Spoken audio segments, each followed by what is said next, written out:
Hey everyone, my name is Lynn Morski. I'm host of the Quit Happens podcast and author of Quitting by Design.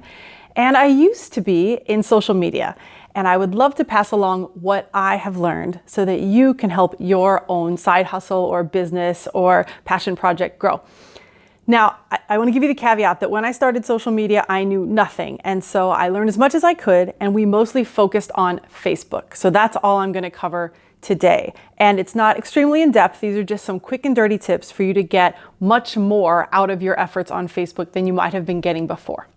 All right, step number one, if you have a business account on Facebook, you probably know that those do not get any engagement of any real quality. You might have thousands of followers and maybe 50 to 100 of them are even seeing your post. And you can see this when you scroll through your posts, it'll say like 37 people reached.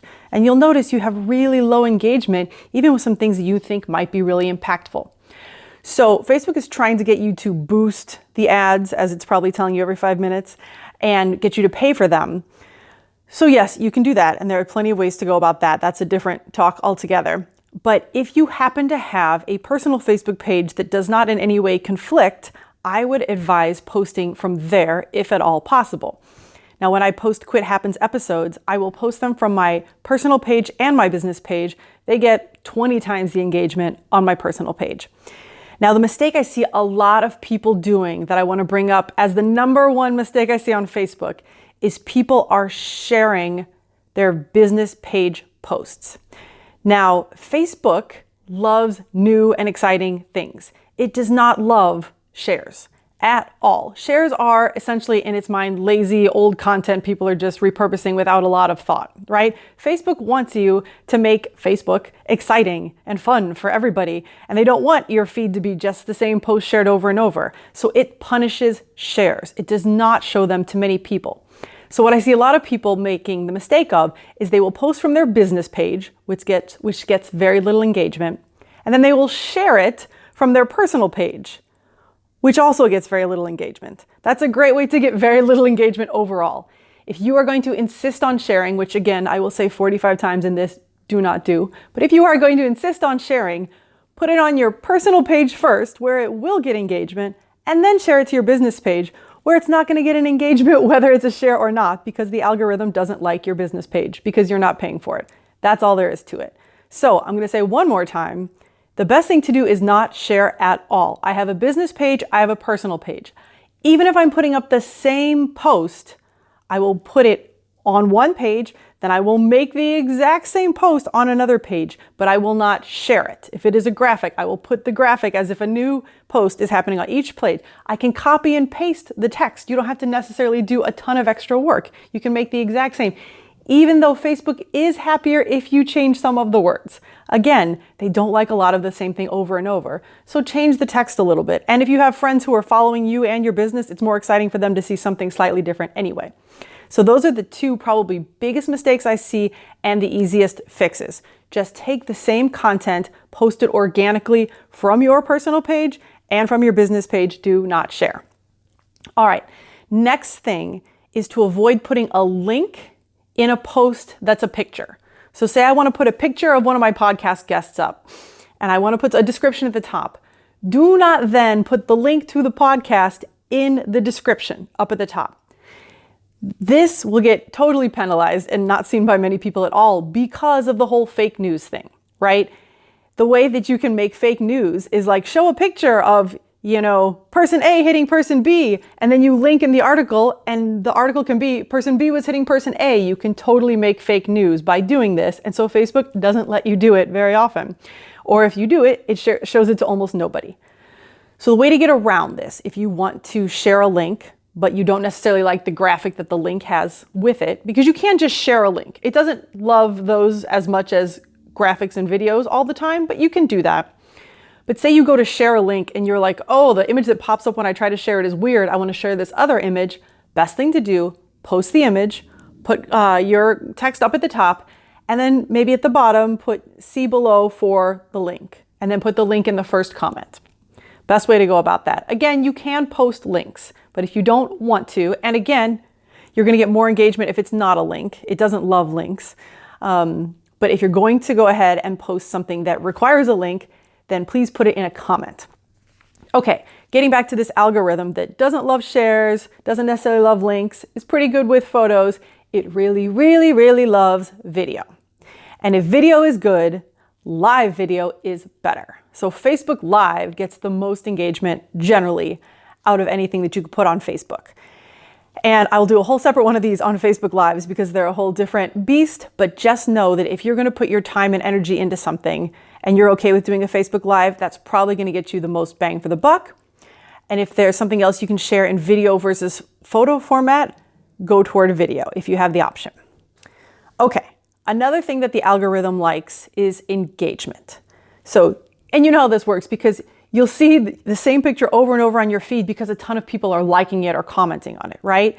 That tells Facebook, wow, this post must be amazing. Let's keep showing it to everybody a million times. And that's exactly what happens. So when you put up a post, do something that gets engagement, but it will penalize you if you do something super obvious and corny that gets engagement, like tag a friend below or click like if such and such thing, right? It's like, come on, put a little more work into it than that. So maybe ask a question. Hey guys, what's your favorite form of such and such? And then they're obviously going to put it in the comments. That's a great way to show Facebook that you're getting engagement. It's so specific about what kind of engagement you get that you get more engagement points for a little heart or a wow than you do for a like because they realize somebody is stopping for a longer time on your post to put the little heart than they would have just like, right? And another thing that they really love is if your post gets shared in Messenger. So while sharing it yourself is a terrible idea, if somebody sees your post and they share it to a friend in Messenger, Facebook loves that. So if you want to trick the system, ask a few friends to share your post amongst each other in Messenger. Okay, now we're on to the second phase of what is important, and it's timing. Now, you can Google best posting times for, and then put in whatever, Facebook, Instagram, LinkedIn, Pinterest, Twitter, all of the above. Again, I'm just talking about Facebook, and they vary depending on what industry you're in. I am going to talk a little bit more about the healthcare, or what did they call it? I forget, but the research I was looking through today had some kind of nebulous categories, but I tried to group the ones that seem most applicable for kind of the influencer crowd, wellness crowd to pay attention to. And on Facebook, it was saying that, and by the way, before I tell you these, just think about when do you check Facebook, right? Okay, you may or may not check it first thing you get up, but you probably are more likely to check it when you get a little bored before lunch, maybe, 9, 10, 11, somewhere in there. You may be checking it while you're eating lunch, somewhere in the 12 to 1:30. And then when you're getting that afternoon slump, say 3 o'clock-ish, and you're probably not checking it at 5:30 when you're driving home. And you're more likely to maybe check it again somewhere after dinner, right? Well, you're not somehow the only person doing that. Most people are doing that, right? With the 9 to 5 work week as it is, and most people having rush hour at the same time and lunch at the same time, there are patterns you can follow. So two of the biggest times are Wednesday, 12 o'clock, and Wednesday, 2 o'clock, and Thursday, 1 o'clock and 2 o'clock. That's just how I've seen this in multiple places. That's just how the research has played out, that's what's getting the most engagement. But also just realize that that late afternoon is getting engagement. Sometime in the evening gets engagement. Let me tell you when does not get engagement. Saturday. How much of Saturday are you spending on Facebook? Unless it's raining or snowing or sleeting outside, you're probably doing something on Saturday, right? You aren't numbing yourself out with Facebook like you might be doing at work. That was my attempt at winking. I'm very bad. I do have a quitting podcast, so if you're checking Facebook a lot at work, come see me. But Saturday, you're probably hanging with your friends or you're sleeping in. So, posting a Saturday 8 a.m. is going to get 0 engagement. So I would, as a rule, stay clear of Saturday altogether. If you have tons and tons of content, great, put some on Saturday. But for example, the place that I used to work doing social media, during the day, we would have 4 posts, Monday through Friday. On the weekends, we would have 2. And we would generally kind of repost old stuff. It was where we knew we were going to get low engagement. We wanted to continue to put out things just to keep the algorithm knowing, hey, we still exist, but we weren't going to put out our good stuff on Saturday or Sunday. Sunday night, gets a little bit better because people are getting kind of the Sunday scaries and they're like getting back on technology to numb them out a little bit. These are the realities of life. And so Sunday night posts are sometimes going to do okay, but I would avoid Saturday unless you have a ton of extra content you want to put up. Now, speaking of how much content to put up when, another hugely important thing, and it's the last thing I'm going to leave you with, is to not kill your own posts. I should have put this at the beginning because this is probably the other hugest error I see. If you put a post up at 10 o'clock and then you put a post up at 10:30, that 10 o'clock post is like, Facebook is like, oh, we're on to something else. We're going to show them the new thing. You have essentially, as we would call it back in the company I was working for, you have killed that post. And I see a ton of people doing this. They get all excited and they post all their stuff at once. Facebook is like, well, hold on. What do you want to do? Okay, what's the last one that you put up? That must be the most important because you just kept posting over it.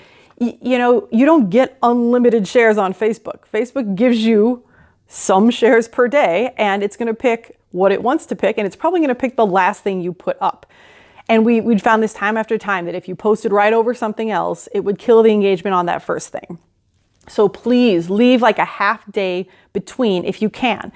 If you don't, again, I was working at a media company, so we had to post a lot. So we would post at 6 a.m., 10 a.m., 2 p.m., 5 p.m. And again, we were also nationwide. So that 5 p.m. wasn't just, okay, 5 p.m. in California, which is when we were posting. That was going to be nighttime on the East Coast. And so that's how we were having to, since we were nationwide, we'd have to span kind of all the time zones. But you notice there were at least 4 hours between most of those posts. And that's a good rule of thumb. But if you don't have to post 4 times a day, leave even more. If I'm going to post at all twice in a day, which I rarely do, it's definitely only going to be once in the morning and then once in the later afternoon or evening. I try to spread them out as much as possible. And the other important thing to remember with that is Facebook would much prefer you share different types of content back to back. So in the place where I used to work, we would share a link post, then a graphic, or then a live, or then a video. We wouldn't share one photo and then another photo. We would try to switch it up. It's not always possible, but if you have the opportunity to, and you've got a ton of content and you're like not sure where to put what thing, we'll put a video one in the morning if you're going to do twice a day, and then a photo in the afternoon, and maybe like a live the next morning, and then a link in that next afternoon. Switch it up because it likes variety. You just have to realize that Facebook is both like you and everybody on Facebook is like you. So what do you like? Variety, right? Variety is the spice of life. Facebook knows that. It wants you to give that to them so that they can give that to everybody else, right? And then also keep thinking like, if this is when I'm checking Facebook and this is what I'm going to find interesting, great. So if you're a business and you want to put out like these inspirational graphics and you're, now I'm watching your business and I'm flipping through inspirational graphic after inspirational graphic, it gets kind of numbing. But if I see inspirational graphic, then like live video, oh, cool. I'm going to definitely stop and engage with that. And again, the more somebody engages, the more Facebook is going to show it to other people. All right. I hope this has been helpful. If you have any questions, please put it in the comments below and I will maybe make another video and answer those questions for you. Anyway, until next time, happy Facebooking and happy quitting.